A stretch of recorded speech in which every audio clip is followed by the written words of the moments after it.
Malako rakisana abdandezi jalena koduko jalena ko chupuko birakese jalena kinaraz alake narasa molma ketu Serrat uftani gababat dan kulle asma kusaida wain ugabati godi nara tulaga ugabati kuni jiara ko paitan fe isilsenga fende manis da murtengale gapsi dari sufetengale turbani jiara te chura achima kadar ma nama kabe tiketen karati me buya jadra korom saram boy chura legasi asigale tana vera boy haram fe chura ugabati ko kuno beektu hundumtu yaadadha waa'ee warra maatii koo keessa abbaa filmi naannoo ji'a maatii gara mana sadeesaa deemanii asitti boonyee kadhannee fi raajiinis kadhatee fi homaan ta'uun galaa rakkinii mana keenya kadhatee abbaa filma jechuudha deebi'ee mucaan immoo kunoo mucaa wantoonni hin jirtiin asitti boostanii kadhattanii fi footoo isaa marsaa gubbaa kaa'atinaan hin dhabame naan jedhan gaafa fidee kadhachiisu Robi kadhattanii gaafa jimaataa mul'atinaan jedhan Yesuus haa ulfaatu gooftaan haa eebbifamu dhoksaa mul'isaa gaafa faasigaa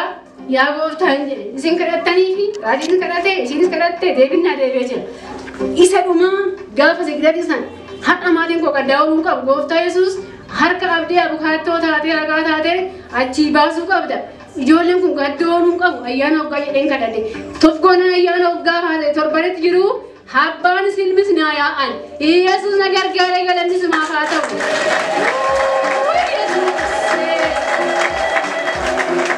Amin goftana eebbifamu akkana maatiin Allah Yesus ulfaatu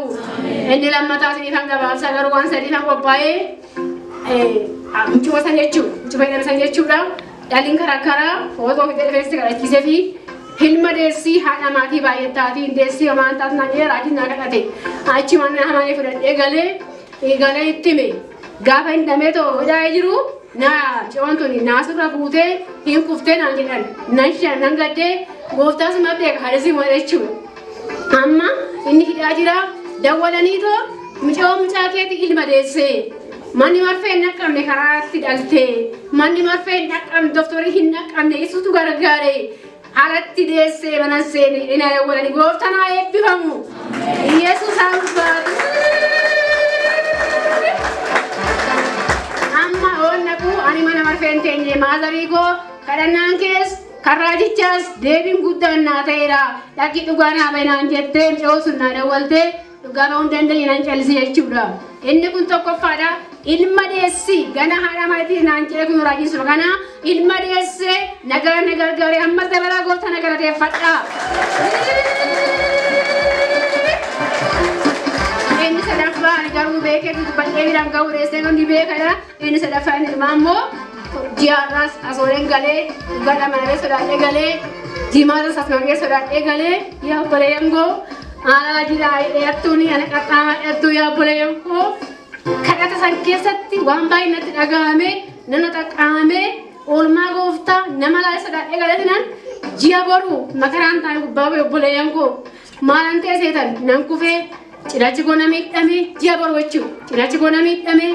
har'a bakka kana seena jechuudha. Egaa ji'a har'aati. Nan gadde cirachi koo nama hidhame ogeessi na dhidhiibne nam tokko kana hin jenne guyyaa sadii shinti beetii nan hanqate. Binaan nyaadhu bishaan dhuguun hin jechuudha. Gaafa sadaffaatanii iboo'ee obboleettii wayii zayitii fiddee naa dhidhiibdee xiqqoo natti fure cinachi koo ammallee dandeen dubbadhu obboleeyyan koo.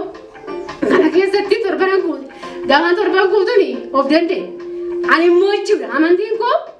yoon of danda'e nan kadhadha yoon dadhabe jaarsonni na waama na kadhaan jedhaan malee gara mana marfee dhaqan dhugaadha waaqayyo haa eebbifamu Yesuus haa ulfaatu gaafa torban guutuni cabaadha jiraachi koo jechuudha ogeessi na gargaaree wantoota kana gargaaree gaafa torban guutuu jilbeeffadhee gooftaa kana maaliiftu goote jedhan kadhadhee